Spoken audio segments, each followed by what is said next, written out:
नमस्ते दोस्तों, जय हिंद। नीट एक ऐसा एग्जाम जिसे देश के लाखों स्टूडेंट्स हर साल सिर्फ इस उम्मीद में देते हैं कि उनका सपना पूरा होगा या नहीं, डॉक्टर बनने का। लेकिन दोस्तों, 2025 के नीट एग्जाम के बाद एक सवाल बहुत जोर से उठ रहा है। क्या ये सिस्टम अब भी फेयर है या फिर ये एक रेस बन चुका है जहां कुछ ही लोगों को आगे बढ़ने का मौका मिलता है। 2025 का नीट पेपर इतना टफ क्यों था? इस बार नीट 2025 का पेपर स्टूडेंट्स के लिए सिर्फ टफ ही नहीं, जेई मेंस और एडवांस के लेवल का था। फिजिक्स में न्यूमेरिकल्स और लेंथी कैलकुलेशंस ने स्टूडेंट्स का दिमाग हिला दिया।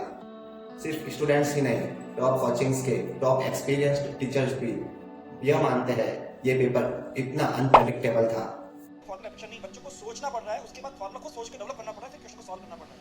मैं जहाँ तक मैंने 37 साल में कभी ऐसा पेपर नहीं देखा। यहाँ तक कि जो बहुत फिजिक्स की मैं बात करूँ, फिजिक्स का मैं टीचर भी हूँ। मैंने पीडीएफ खोला, मेरे पास पीडीएफ आया था और मैंने पहले क्वेश्चन से पढ़ना शुरू किया हुआ। डायरेक्ट क्वेश्चन नहीं, बिल्कुल भी डायरेक्ट नहीं है।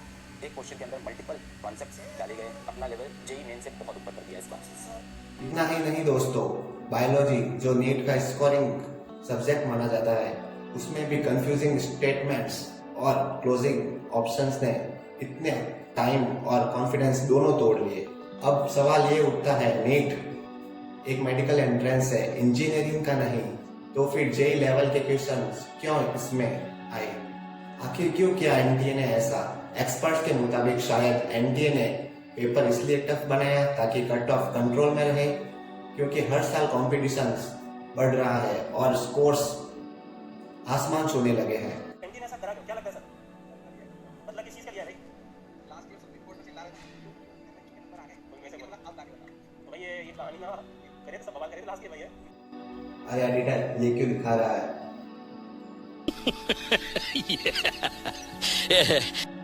लेकिन इसका नुकसान किसको होता है? उन स्टूडेंट्स को जो सिर्फ फर्स्ट टाइम अपीयर हुए हैं, जिन्हें कोचिंग सपोर्ट नहीं था, या जो रूरल बैकग्राउंड से आए हैं। जो स्टूडेंट्स ऑलरेडी 1-1.5 साल का ड्रॉप लेकर तैयारी कर रहे हैं, उनका एडवांटेज बढ़ गया। चलिए जरा नंबर्स ऑफ सीट्स की बात कर लेते हैं। हर साल लगभग 24 लाख स्टूडेंट्स नीट एग्जाम देते हैं, लेकिन टोटल एमबीबीएस सीट्स सिर्फ 1,18,000 के अराउंड होती है, जिसमें से गवर्नमेंट मेडिकल कॉलेज की सीट्स हैं करीब 55,000 के आसपास। आज भी यह सिस्टम वैसे ही काम कर रहा है या इसमें रिफॉर्म्स की जरूरत है? क्या ये भी देखना चाहिए कि स्टूडेंट्स फाइनेंशियली बैकवर्ड है या नहीं, या उसका स्कूल किस लेवल का था? दोस्तों, आपने भी देखा होगा एग्जाम्स के बाद कई सेंटर्स के बाहर स्टूडेंट्स रोते हुए नजर आए हैं।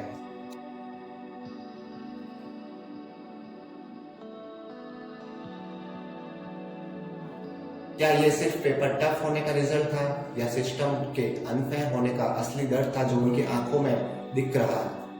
दोस्तों, मैं यह नहीं कह रहा कि एग्जाम कैंसिल होना चाहिए या कोई ब्लेम गेम शुरू हो, पर एक बात तो पक्की है, नीट सिस्टम में कुछ तो गड़बड़ है। जब हार्डवर्किंग इंटेलिजेंट स्टूडेंट्स डिमोटिवेट हो रहे हैं, तो समझना होगा कि सिस्टम रीथिंक का डिमांड कर रहा है। क्या आप इससे एग्री करते हो? तो सॉल्यूशंस क्या हो सकता है? कोचिंग इकोसिस्टम्स को वीक करो, स्कूल स्ट्रॉन्ग बनाओ, सिलेक्शन के बाद सभी कैटेगरी के डॉक्टर्स के लिए सेम लेवल की ट्रेनिंग और टेस्ट कंपलसरी हो, मेंटल हेल्थ और पीयर प्रेशर को हैंडल करने के लिए national level students support cells बनाए जाए, और कोई भी स्टूडेंट्स चाहे किसी भी कैटेगरी का हो, ये महसूस ना करे कि उसके साथ अन्याय हुआ है। नीट एक सपना है, इसे सपना ही बनाएं, नाइटमेयर नहीं। कमेंट करके अपना ओपिनियन जरूर बताएं, और अगर आपको ये वीडियो इंपॉर्टेंट लगा हो तो लाइक, शेयर और चैनल को सब्सक्राइब करना मत भूलिए। मैं हूं प्रशांत, मिलते हैं अगले वीडियो में एक नए सवाल के साथ। जय हिंद।